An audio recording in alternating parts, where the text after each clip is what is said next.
The all new Speed 4 just in. So a little walk around video for you. Obviously there's a little bit of the spec, no price yet, we're waiting for that coming.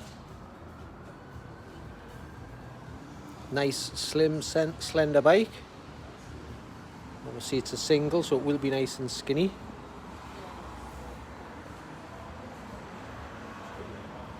Paint looks on nice and thick, switch gears look good.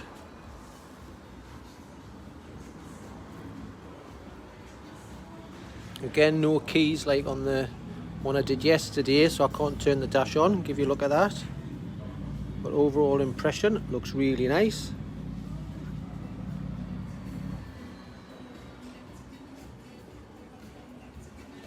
So there you go, a little walk around video of the new